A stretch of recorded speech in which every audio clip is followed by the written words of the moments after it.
அனைவருக்கும் வணக்கம். Welcome to Lotus NEET biology Tamil YouTube channel. So நம்ம ஆல்ரெடி வந்து பண்ணாக்கா செல் டிவிஷன் அப்படின்ற பார்ட் 1 பார்த்தோம். ஸோ அந்த பார்ட் 1 கண்டினியூவேஷன் தான் வந்து பண்ணாக்கா இந்த மைட்டாட்டிக் ஃபேஸ் எம் ஃபேஸ் அப்படின்றது.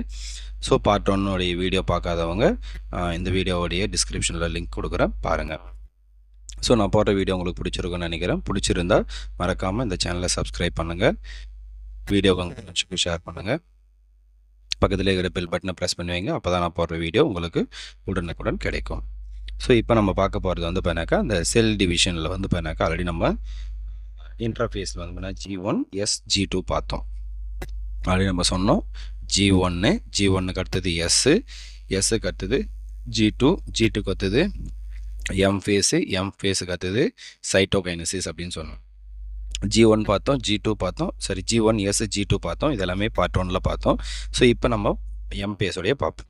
எம் ஃபேஸோடைய ஃபுல் ஃபார்ம் என்ன அப்படின்னு பார்த்தீங்கன்னா மைட்டாட்டிக் ஃபேஸ் அப்படின்னு பேர். அப்போ இந்த மைட்டாட்டிக் ஃபேஸில் என்ன சார் நடக்குது அப்படின்னா டிவிஷன் ஆஃப் நியூக்ளியஸ்.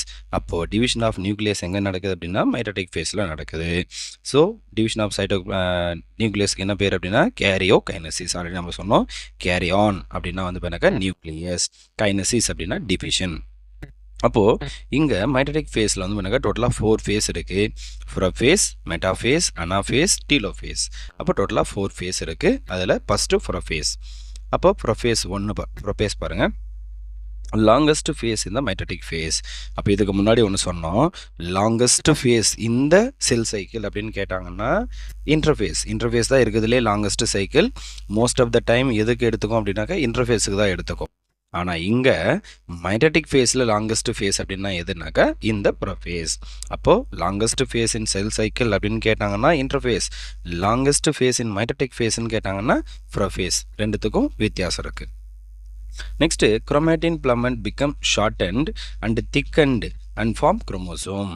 அப்போது இங்கே இன்டர்ஃபேஸில் எப்படி இருக்கும்னா குரோமோசோம் மெட்டீரியல் எல்லாமே வந்து பாருங்க it's thin thread like structure மாதிரி இருக்கும்.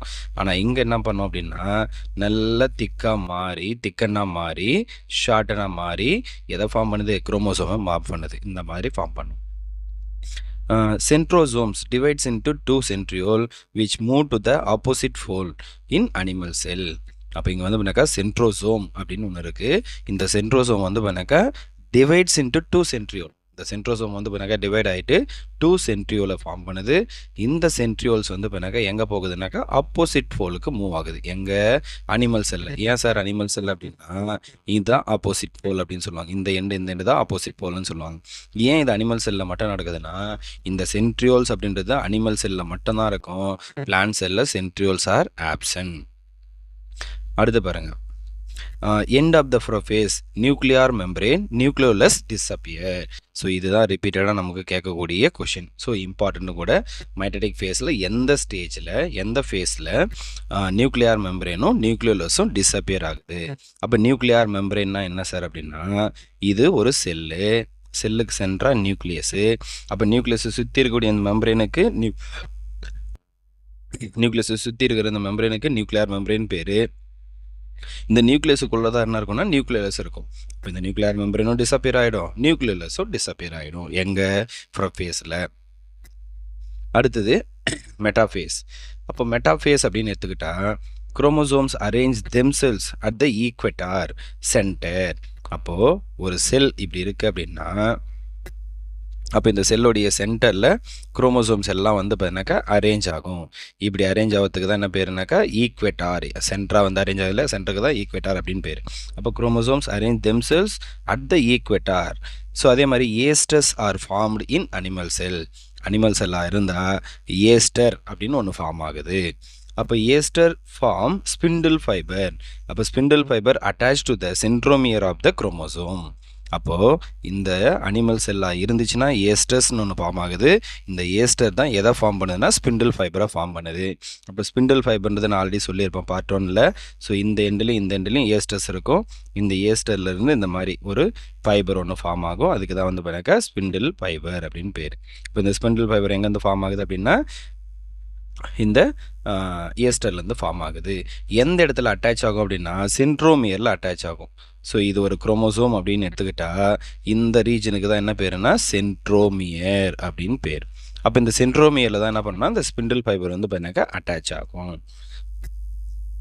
Next animal cells and cells of lower plant centrioles and asters are present. Animal செல்லாக இருந்தாலையும் லோவர் பிளான்ஸாக இருந்தாலையும் சென்ட்ரியோல்ஸும் இருக்கும், ஏஸ்டஸும் இருக்கும். It is called astral mitosis or amphiastral அப்படின்னு பேர். அப்போது அனிமல் செல்லில் சென்ட்ரியோல் இருக்கும், ஏஸ்டர் இருக்கும். லோவர் பிளான்ஸில் சென்ட்ரியோல் இருக்கும், ஏஸ்டஸ் இருக்கும். அப்போ எங்கெல்லாம் சென்ட்ரியோலும் ஏஸ்டஸும் இருக்கோ அந்த இடத்துல என்ன பேருனாக்கா மைட்டாசிஸ்க்கு ஏஸ்ட்ரல் மைட்டாசிஸ் ஆர் ஆம்பிஏஸ்ட்ரல் மைட்டாசிஸ். அப்போ ஏஸ்ட்ரல் மைட்டாசிஸாக இருக்கட்டும், ஆம்பிஏஸ்ட்ரல் மைட்டாசிஸாக இருக்கட்டும், எங்கே நடக்கும் அப்படின்னா அனிமல் செல்ஸ்லையும் லோவர் பிளான்ஸ்லையும் மட்டும்தான் நடக்கும். Next higher plants centrioles are absent. Already சொன்னோம் இல்லையா, பிளான்ஸில் centrioles are absent. It is called anastral mitosis அப்படின்னு. அப்போது ஹையர் பிளான்ஸில் சென்ட்ரியோல்ஸ் ஆப்சென்ட், அதனால் அங்கே நடக்கக்கூடிய மைட்டாசிஸ்க்கு என்ன பேர்? அனாஸ்ட்ரல் மைட்டாசிஸ் அப்படின்னு பேர். அப்போ spindle fibres originate directly from the cytoplasm. அப்போது அனிமல் செல்லாக இருந்தால் ஸ்பிண்டில் ஃபைபர் வந்து பார்த்தீங்கன்னாக்கா இதுலேருந்து ஃபார்ம் ஆகும், எங்கள் ஏஸ்டஸ்லேருந்து ஃபார்ம் ஆகும். இதே வந்து பார்த்தீங்கன்னாக்கா பிளான் செல்லாக இருந்தால் ஸ்பிண்டில் ஃபைபர் வந்து பார்த்தீங்கன்னாக்கா சைட்டோபிளாஸ்ட்லேருந்து ஆரிஜினேட் ஆகும். அடுத்து ப்ரோஃபேஸ் பார்த்தோம், மெட்டாஃபேஸ் பார்த்தோம், அடுத்து அனாஃபேஸ் பார்க்க போகிறோம். மெட்டாஃபேஸில் ரொம்ப இம்பார்ட்டண்ட்டாக ஸ்கூல் புக்கில் இருக்கக்கூடிய ஒரு கொஷின் என்ன அப்படின்னாக்கா, இந்த மெட்டாஃபேஸில் தான் நம்ம ஒரு குரோமோசோமுடைய மார்ஃபாலஜியை ரொம்ப கிளியராக வந்து பண்ணாக்கா விசிபிள் பண்ண முடியும் அண்டர் மைக்ரோஸ்கோப்பில். நமக்கு கொஷின் கேட்பாங்க, எந்த ஸ்டேஜில் இருக்கக்கூடிய குரோமோசோமை அண்டர் மைக்ரோஸ்கோப்பில் கிளியராக விசிபிள் பண்ணலாம் அப்படின்னு கேட்பாங்க. ஸோ மெட்டாஃபேஸில் இருக்கக்கூடிய அந்த குரோமோசோமை நம்ம அண்டர் மைக்ரோஸ்கோப்பில் கிளியராக விசிபிள் பண்ண முடியும், அதோடைய மார்ஃபாலஜியை ஸ்டடி பண்ணவும் முடியும். அடுத்து அனாஃபேஸ். அனாஃபேஸில் வந்து பார்த்தீங்கன்னாக்கா குரோமோசோம்ஸ் டிவைட். அப்போ அனாஃபேஸில் என்ன பண்ணணும்னாக்கா குரோமோசோம் வந்து பார்த்தீங்கன்னாக்கா டிவைட் ஆகும். The characteristic shape of chromosomes can be seen at the stage. அப்போ ஒரு குரோமோசோமுடைய ஷேப்பு, சரியா, அதோடைய கேரக்டரிஸ்டிக்ஸை எந்த ஸ்டேஜில் நம்மளால் கிளியராக பார்க்க முடியும் அப்படின்னா அனாஃபேஸில். நான் சொன்னது இதுக்கு முன்னாடி மார்ஃபாலஜியை எந்த ஸ்டேஜில் படிக்க முடியும் அப்படின்னா மெட்டாஃபேஸ். ஒரு குரோமோசோமுடைய கேரக்டரிஸ்டிக் ஷேப்பை எந்த ஸ்டேஜில் பார்க்க முடியும் அப்படின்னா அனாஃபேஸ் அப்படின்னு சொல்லுவோம். ரெண்டுத்தை கன்ஃபியூஸ் பண்ணிக்காதீங்க, அது மார்ஃபாலஜி, இது வந்து பண்ணாக்கா குரோமோசோமுடைய ஷேப்பு. Next telophase. அப்போ டீலோஃபேஸில் குரோமோசோம்ஸ் அன்காயில். இது வரைக்கும் இப்படி இருந்த குரோமோசோமு அனாஃபேஸில் குரோமோசோம் டிவைட் ஆகிடுது. டிவைட்னா எப்படி டிவைட் ஆகும்னா, இந்த மைக்ரோ ஸ்பிண்டில் ஃபைபர்ஸ் வந்து பண்ணாக்கா இந்த சென்ட்ரோமியரில் அட்டாச் ஆகிருக்கும். ஸோ இப்படி, ஸோ இங்கே இருக்கக்கூடிய மைக்ரோடிபிள்ஸ் இது இந்த பக்கம் நோக்கி இழுக்கும். ஸோ இது இந்த பக்கம் நோக்கி இழுக்கும்போது இந்த சென்ட்ரோமியரில் பாதியில் கட் ஆகும். கட் ஆகிட்டு இந்த ஆஃப் குரோமோசோம் இந்த எண்டுக்கும், இந்த ஆஃப் குரோமோசோம் இந்த எண்டுக்கு வந்துடும். அப்போ இந்த எண்டுக்கு வந்த உடனே பாதியாக குரோமோசோம் டிவைட் ஆகிடுது எங்கள் அனாஃபேஸில். அடுத்தது இப்படி இருக்கிற குரோமோசோம் என்ன பண்ணோம், திரும்பவும் இந்த மாதிரி த்ரெட் லைக் ஸ்ட்ரக்சராக மாறிடும். அதான் குரோமோசோம்ஸ் அன்காயில் அப்படின்னு கொடுத்துருப்பாங்க. நெக்ஸ்ட்டு ஸ்பிண்டில் ஃபைபர்ஸோடைய வேலை முடிஞ்சிருச்சு, அதனால் அது என்ன ஆகுதுன்னா டிஸ்இன்டகிரேட், அது மறைஞ்சு போகுது. இப்போ நியூக்ளியர் மெம்பரேனும் ரீஅப்பியர் ஆகுது, திரும்பவும் உருவாகுது. ஃபேஸில் மறைஞ்சு போன நியூக்ளியர் மெம்பரேனும் நியூக்ளியலஸும் திரும்பவும் ரீஅப்பியர் ஆகுது. அப்போ எங்கே டிஸப்பியர் ஆகுது, எங்கே ரீஅப்பியர் ஆகுது அப்படின்னு கேட்பாங்க. நமக்கு ரொம்ப ரொம்ப இம்பார்ட்டண்ட்டாக ரிப்பீட்டடாக கேட்கறதுக்கான பாசிபிலிட்டிஸ் இருக்கக்கூடிய ஏரியானாக்கா, எந்த ஃபேஸில் வந்து பண்ணாக்கா நியூக்ளியர் மெம்பரேனும் நியூக்ளியலஸும் டிஸப்பியர் ஆகுது, எந்த ஃபேஸில் நியூக்ளியலஸும் நியூக்ளியர் மெம்பரேனும் ரீஅப்பியர் ஆகுது அப்படின்னு கேட்பாங்க. Next cytokinesis.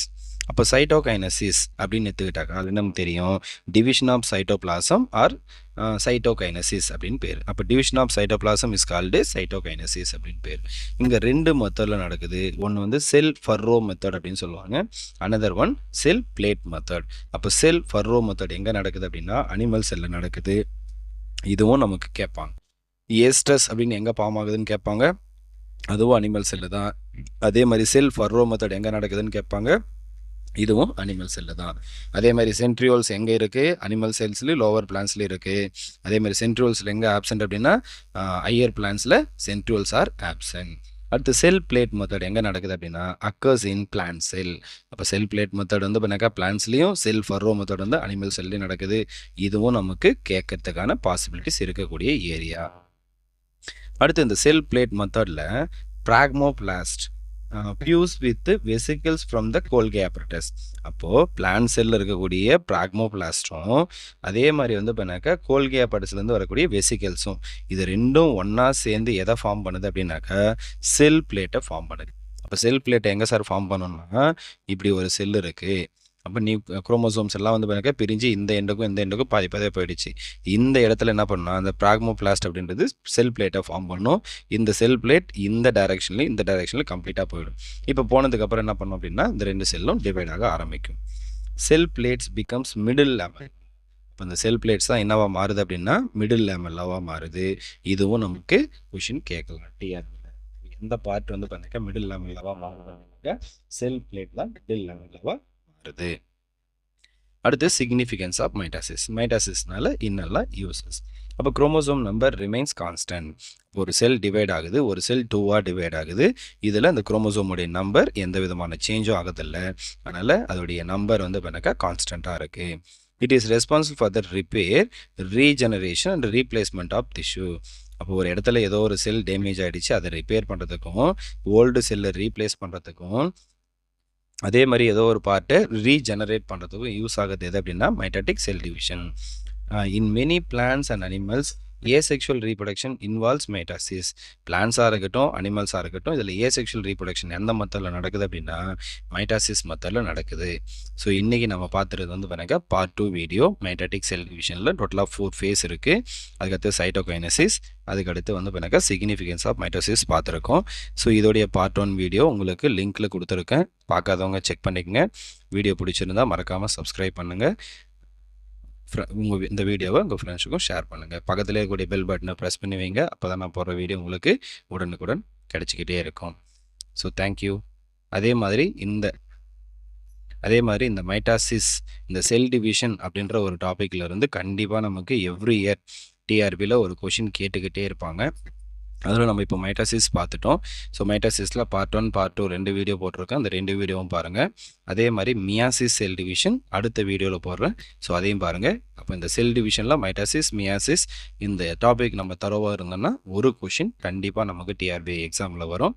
ஸோ அந்த கொஷின் அட்டன் பண்ணணும் அப்படின்னா இந்த வீடியோஸை முழுசாக பாருங்கள். தேங்க்யூ.